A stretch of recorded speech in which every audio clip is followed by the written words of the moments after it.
ሰላም ሰላም ውድና የተከበራችሁ በመላው ዓለም ያላችሁ ኢትዮጵያውያን ኤርትራውያን ወዳጅ ወገኖቼ እንኳን ሰላም መጣችሁ ወደ እኔ ወደ ምስራቅ ልኑር ለልጆቼ ቤት። ክፉ አይንካችሁ፣ ያሰባችሁበት ድረሱ፣ የማታ እንጀራ ይስጣችሁ፣ በስራችሁ ስኬታማ ሁኑ።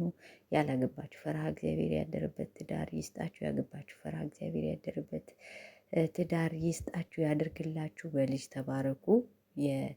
ከክፉ ነገር ሁላ ተጠብቃችሁ እመቤቴ ማርያም አይፈታም አይሆንም የተባላችሁ ህልማችሁን እመቤቴ ማርያም ስላሴዎች አባቴ ይፍቱላችሁ።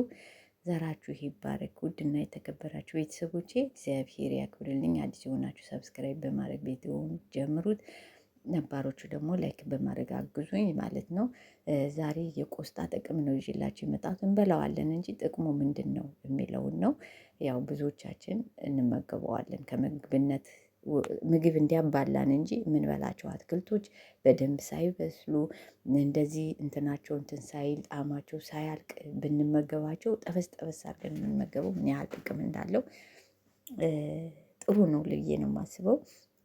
እና ቆስጣ በመካከለኛው ምስራቅ በሀገራት ተመራጭ ምግብ ነው። ለብዙ ሺህ ዓመታት ሲመገቡት ቆይተዋል። መገኛውም ኢራን ናት። በዚህም ተክሉን ለረጅም ዓመታት በመመገብ የቀዳሚነቱን ስፍራ ይዛለች። በአሁኑ ሰዓት ሀገራችን ጨምሮ አሜሪካንና በቻይና በስፋት እየተመረተ ይገኛል። ቆስጣ ሲቀምሱት ከሚሰጠን ጣፋጭ ጣዕም ውጪ በርካታ ለጤና አስፈላጊ የሆኑ አልሚ ምግቦች ይዟል። በጥሬውም ሆነ አብስለን ልንመገበው እንችላለን።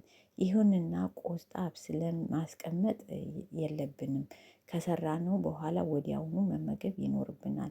በጥሬውም ደግሞ የምንመገበው ከሆነ በጭማቂ መልክ ብንመገበው መልካም ነው። ምክንያቱም ከፍተኛ የጤና ጠቀሜታ ያስገኛልና። ቆስጣ የስጋን የምናገኘውን ፕሮቲን መጠንም ከቆስጣ ማግኘት እንችላለን። ለጤና ጠቃሚ የሆነው አንጋፋውና አስደንም ይዟልና። የቆስጣም ጭማቂ ከፍተኛ ብረት አለው። መጠኑም ከጥቅል ጎመንና ከካሮት ከምናገኘው በእጥፍ ይበልጣልና። ቆስጣ ቫይታሚን ኬ እና ማግኒዚየም ስላለው አዘወትረን ብንመገበው መልካም ነውና። እንደሚታወቀው ቫይታሚን ኬ ለአጥንት ጤንነት ይጠቅማል። ከአንድ ኩባያ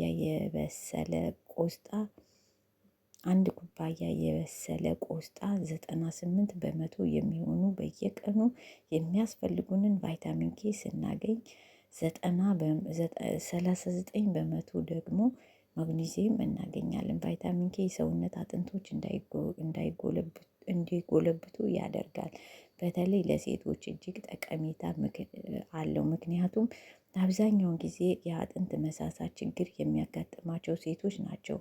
በ1999 አሜሪካ ጆርናል ኦፍ ክሊኒክ ኒውትሪሽን እንዳደረገው የቫይታሚን ኬ እጥረት ያለባቸው በመካከለኛ እድሜ ላይ የሚገኙ ሴት ዳሌ አጥንት መሰንጠቅ፣ መሰበር ሊያጋጥማቸው ይችላል። ይህ የአጥንት መሰንጠቅ ችግር ወንዶች ላይ ሊከሰት የሚችለው በእድሜያቸው እየገፋ ሲሄድ ነው። ይሁንንም ወንድም ሆነ ሴት በብዛት ቫይታሚን ኬ የሚያገኙ ከሆነ ከአጥንት ስብራትና መሰንጠቅ አደጋዎች ሊጠብቁም ይችላሉ። በተጨማሪም በቆስጣ ውስጥ ያለው ፖታሺየም የአጥንት መሳሳት ይከላከላል። ቆስጣን በየቀኑ መመገብ የብረት እጥረት ማስወገድ ይችላል። በ36 በመቶ የሚሆኑ በየቀኑ የሚያስፈልጉንን የብረት መጠን ከአንድ ኩባያ ከተሰራ ቆስጣ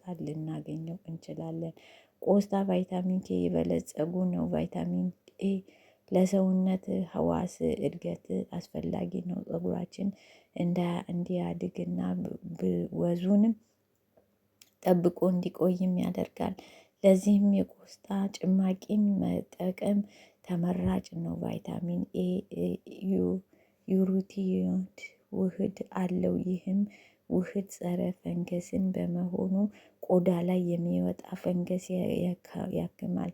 ቆስጣ የፋይቲሪን ስብስብ ነውና ይህም ከሌሎች የአትክልት አይነቶች በተለየ ሁኔታ ካንሰርን መዋጋት እንዲችል አድርጎታል። ካንሰርን እንዲዋጋ ያደረገውም ሜቴሎኒድ የሚባል ኤጀንት ነው። በተጨማሪም በጣም ጥሩ የሆነ በሽታን መቋቋምን የሚችሉ ሎቲን፣ ኦዚትም፣ ኑዜልንቲን እና ቫዩሲቲን የሚባሉ ካንሰርን የሚከላከሉ አንቲ ኦክሲዳንቶች ይዟል። እንደ ጥናቶቹ እንደሚያመለክቱት ደግሞ ቆስጣ የፕሮቲን እና የጡት ካንሰርን እንዳይፈጠር ያደርጋል።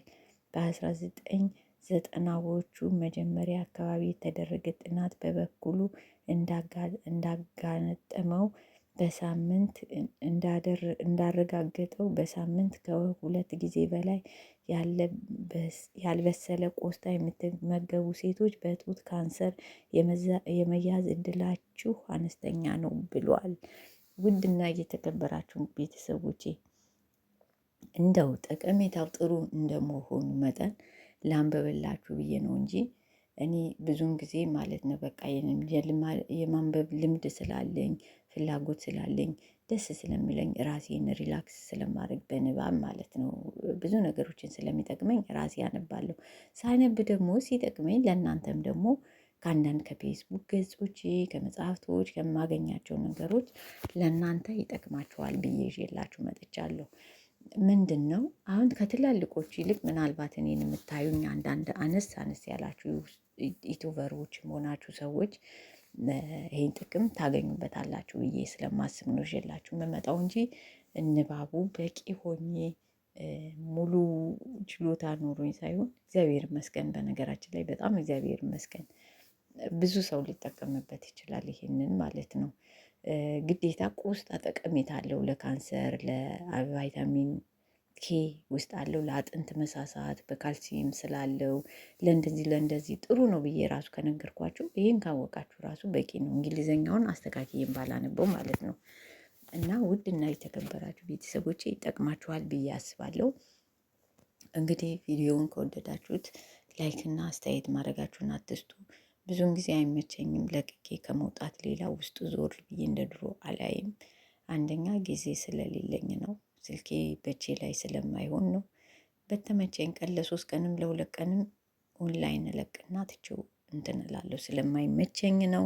እንደ ድሮ ገብቼም አላያችሁም። ውድና የተከበራችሁ ቤተሰቦቼ እንግዲህ የቆስጣ ጥቅም ይሄ ነው ብዬ አስባለሁ። አሁን ደግሞ አንዳንድ የአቮካዶ የምናምን አንዳንድ ነገሮችን ይዤላችሁ እመጣለሁ።